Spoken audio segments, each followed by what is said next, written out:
रामराम मित्रांनो, स्वागत आहे आपला सगळ्यांचा एका नवीन व्हिडिओमध्ये. तर मित्रांनो, मी आपल्याला नेहमीच जुनी माहिती सांगत राहतोय आणि आमच्या आदिवासी जीवनावरती सगळी माहिती मी आपल्यासाठी सांगतोय. तर मित्रांनो, आज आमच्यासमोर अतिशय म्हणजे बरंच किती वय झालं तुमचं? 77 चालू आहे. तर या बाबांचं वय 77 चालू आहे. बाबा तुमचं नाव काय? दत्तू जयराम आढार. दत्तू जयराम आढार शेनीत. तर आमच्याच आजोबा आहेत म्हणायला. तर मग आज त्यांच्याकडून आपण जुनी माहिती विचारणार आहे. ती जुनी म्हणजे त्या टायमाला लोक कशी होती आणि किती, आता 77 वय आहे त्यांचं, अजून म्हणजे तुम्ही ताटम हिंडत होती. दिसायला क्लिअर दिसतंय ना? नाही दिसायला चष्मा असले तेच केलं दिसते. हा, आता चष्मे. पण मग तरी तुमच्या वय जरी आम्हाला नाही दिसणार. आम्हाला हे आम्ही फार क्लिअर, आम्हाला काही दिसणार नाही. तर अजूनही कणाकण हिंडतात आणि आहार जेवण व्यवस्थित करतात ते. तर तुमचं जे जुनं दिवस गेलं, तर मग तुमच्या टायमाला म्हणजे जेवणामध्ये तुमच्या काय असायचं भाऊ नेहमी? आणि भाजी पाले जास्त करून कायची भाजी राहायची? भाजी कुरडूची खायचो, हां, फुलसण्याची खायचो, आंबूची खायचो आणि कंदमुळी रानातली आणवा, हा आणि बडदा, बडदा, मग अनेक कंदमुळे बुवा. तर मग त्याच्यामुळं मग तुमचे आणि मग दूध तर तुमच्या गाई राहायच्या का? घाम गाय घ्यायचा. दूध तुम्ही 1.5 लाख घालायची का? जे आता मागून डेऱ्या झाला आणि खाऊ आता झाला असं मी तर घरीच खायचं. तर तुपामध्ये जो कस होता, तो कस आणि त्या तूप त्यांनी दही दूध ताक ह्या घरीच खाला. त्या टायमाला डेअरी वगैरे नव्हत्या. शाळा किती झाली तुमची? चौथी झाली ना? चौथी झाली. मग पुढं का बरं नाही शिकलो तुम्ही? शिकायला काय आता तकदीराची बात असं म्हणायचं. गरिबी राहायची किंवा मग आता त्या टायमाला शिक्षण एवढी आवड नव्हती त्या टायमाला. तुम्ही जर नवी दहावी शिकला तर कामाला लागला असं त्या नाही ते टायमाला. झालं. चौथी शिकलो आणि मग शाळेत गेलो. इथं तो मास्तर होतो पिपारकरचा रामाचा तिगडा. ते आम्हाला नाही आठवते बा. आता मेला तो. असं ना? तो भास्करांची आहे बा तिगडा. मग त्यांनी मारलं. तो काय म्हणे माझ्या पोरला घेऊन पिंपारखान्याला जाय. हां हां. त्या पोरला घेऊन गेलो आणि दुसऱ्या दिवशी मला काठीनं पका मारले. म्हणजे त्या टायमाला मोकर हाणायची तुम्हाला ना? हा. तर मग तसा शाळेत म्हणजे परत गेलोच नाही मग. म्हणजे जाम हाणायची. हा. तर मित्रांनो, आता पार पोरली मास्तर आहेत ना, पार बोट सुद्धा नाही लावची. त्या टायमाला यांच्या टायमाला इतकी मारायची, तर भरपूर मारायची. त्या म्हणतात ना छडी वाजी छमछम विदय गमगम, तशा पद्धती नव्हते.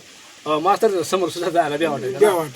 आता तुमच्या माग आम्ही आज म्हणजे आमच्या टायमाला हानतेच होती, आता यानंतर नाही हानती. मग तुमच्या टायमाला पाणी पाऊस कसं काय पडायचा? पाऊस म्हणला म्हणजे मग लय जगासारखा पाऊस पडायचा. जाम पाऊस पडायचा. जाम पाऊस म्हणजे. आणि मग तुम्ही समजा आता भाव किती होतं? भाऊ आम्ही 5 जण. 5 जण भाव होतं. 5 जण. परिस्थिती गरिबी होती का? गरिबी एकदम. गरिबी. तर दोस्तांनो, 5 भाव राहायचा आणि परिस्थिती एकदम गरिबीची राहायची. हालाकीचं जीवन. आज त्यांचं 77 वय येते आणि अनुभव त्यांचा एकदम असा दांडगा अनुभव आहे. बरं, मला एक सांगा, शाळेमध्ये तुम्हाला उजळणी कशी राहायची त्या टायमाला? उजळणी आपली मराठीची राहायची. मोडी राहायची? मोडी नव्हती. मोडी तुमच्या टायमाला? मोडी नव्हती. इंग्लिश नव्हतं ना तुम्हाला? नाही. तर असं आहे मित्रांनो, एकदम त्या टायमाचं जीवन यांचं. आणि मग त्या टायमाला ताकते यांच्याजवळ. ह्या घरात तुम्ही बांधली दगडांमध्ये स्वतः दगडा काढायची ना? स्वतःच काढायची, स्वतःच फोडायची. लाकडं केवढे लाकडांचं स्वतःच असलं. आणि मग ते आता जे वाकडा झाले ना त्यानं नाही, आता ते वाकडा होणे वगैरे. 5 किलोचा कुऱ्हाडा राहायचा हातात. 5 किलो. सकाळपासून भिडलो तर संध्याकाळपर्यंत लाकडाची बांधली. जोरदार होता घाट करे. तर दाजी, कॅमेरा थोडा इकडे फिरवा. तर दोस्तांनो, हा जो समोर जे कटिंग दिसते ना, ही कटिंग, तर अशा कटिंग तुम्ही त्या टायमाला JCB आता पाडतोय. ह्या त्या टायमाला त्या टायमाला काय टिकावून पावला. हा सकाळ उठला का हातानंच खाणायचा, टिकावना खाणायचा आणि ओढायचा. तुमचा लगीन किती वय असताना झाला होता? वय त्याने सांगता ना बापला. नाही, बारीकपणाच लग्न व्हायची तुमच्या त्या टायमाला. आणि लगीन जर समजा तुमची लग्न ठरली तर नवरा नवरीची पसंती नाही तुमच्या टायमाला राहायची? नाही. आईबापाच्या पसंती आईबापांच्या पसंती होती. आईबापांच्या पसंती राहायची. लगीन नाही तुमच्या टायमाला भारीच होत असतील ना? बारीच म्हणजे गरिबीच करायचं. पण कसं करायचं? वरण भात.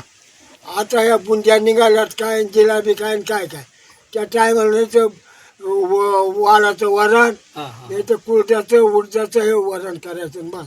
पण जीवन चांगलं होतं हा म्हणजे. म्हणजे आणि माणुसकी कशी होती तुमच्या टायमाला माणुसकीला म्हणलंय ना किती जरी माणूस असला त्याला कधीच माणसानं खाली पाहिलं नाही खायला. समजा एखाद्याचा बाण फुटला हम्म. मग माणसं जर बोलवली तर फक्त एक माणसाला सांगितलं तिथे 10 माणसं येत होती. दहा माणसं यायची, होती. हा. तर दोस्तांनो अशा प्रकारे साधी बोळी माणसा आणि राग बिग नव्हता. समजा तुम्ही तडक्यान कोणाला शिवी देणार तुमच्यामध्ये नाही. पण राग तरी कधी यायचा राग नाही यायचा. कारण तुमची भावना बोळी राहायची. पण एक बारला शिवी देसाल पण दुसऱ्या बारला लगेच पुन्हा मायानं तुम्ही जवळ घेतो. जेवण द्यायचं. मिरची भाकर खाणारी माणसा मिरची भाकर खाऊन कंदमुळे खाऊन आणि आज हे एवढं त्यांचं वय झालं ती आज त्यांनी पण पोर आहे ती नातवंडाई आहे ती पतवंडाई झाल्या तुम्हाला असं म्हणा नातवंडा पतवंडा झाली ना. मग हे नाटू दोन आणि ती पोरगी आहे ना ते पटवंडे ती हे लहान नाही काय येतात त्या पटवंडे. आणि त्या टायमाला तुमच्या त्या टायमाला समजा आता आज दारू वगैरे तुमच्या टायमाला नव्हत्या ना हे व्यसना काहीच नव्हती ना तंबाखू व्यसन फक्त फक्त तंबाखू हा, आणि दारू होती पण कशी होती हा. ते मोजकच माणूस प्यायचा दारू ठराविकच माणसं ठरायक माणूस. आणि रोग तुमच्या टायमाला कोणतं यायचं रोग रोग फक्त मला ना हा, एकच वेळेस मी लहान असताना काळ्या राहिलता कॉलेरा काळ्या आणि त्यांना माणसा मारायची का. मग माणसं मारायची म्हणजे आणि समजा आता ताप थंडी ताप हे असे थंडी ताप तर चालू थंडी तापाला काय करायचं राहणार जायचं हा, आणि चित्रुक आणायचा चित्रुक आहे ना हा, हा. ते आणायचं आणि ते उकळून पियाला उकळून प्यायचं किंवा डोक्याला भरायची बा अशी लस. तर बाबा आता आपण बरीचशी माहिती सांगितली पण तुमच्या टायमाला म्हणजे पाणी पाऊसही भरपूर पडायचं तुम्ही म्हणतात. पाणी पाऊस भरपूर पडायचा. पण मग तुमच्या टायमाला दुष्काळ सुद्धा पडत होता ना. दुष्काळ म्हणजे 72 सालचा दुष्काळ म्हणजे साध्या त्यातच हा. तो काय आमच्या तिथे आपल्या हा तिथे पण तुमच्या काळात होता आमच्या काळात नाही तो. मग त्या दुष्काळाच्या काळात म्हणजे काहीच पिकलं नाही का शेतामध्ये. नाही ज्याला पिकायचं ना त्याला 10 पोती व्हायची त्याला 20 पोती व्हायची. ज्याला 20 पोती व्हायची तर 5 आणि काय नाही. मग दुष्काळ म्हणजे कसा पडला होता जाम पाऊस पडला होता का पाणीच पडला नव्हता? पाऊस पडला नव्हता. पाऊस पाऊस पडला पण कधी पडला मागून पाऊस पडला. मग खायला त्या टायमाला काय बुवा, कसा सरकार काय पुरवायचं तुम्हाला खायला हे मक कुळीत आणि गहू त्या टायमाला पुरवायचं सरकार. आणि मग कामं काय करायची काम हे रोड जाऊन आणि मग ते दगड काय असं करायचं काम म्हणजे त्या टायमाला 72 दुष्काळ अतिशय कठीण पडला होता कठीण आणि माणसाला जगण्याची सुद्धा मुश्किल होती पण सरकारनं जगवली सरकारनं. आणि त्या टायमाला कामं पण तुम्हाला मस्त केली असेल त्या टायमाला. तर दोस्तांनो अशा प्रकारे या बाबांकडून थोडक्यात माहिती भेटली. या बाबांसाठी एक लाईक नक्कीच करा आणि आपण जर चॅनलवर नवीन असाल ना तर चॅनलला सबस्क्राईब करीत चला. एक लाईक करायला विसरू नका. पुन्हा एकदा सगळी जय जवान जय किसान. धन्यवाद करतो मित्रांनो. जय महाराष्ट्र जय आदिवासी. राम राम. राम राम राम राम.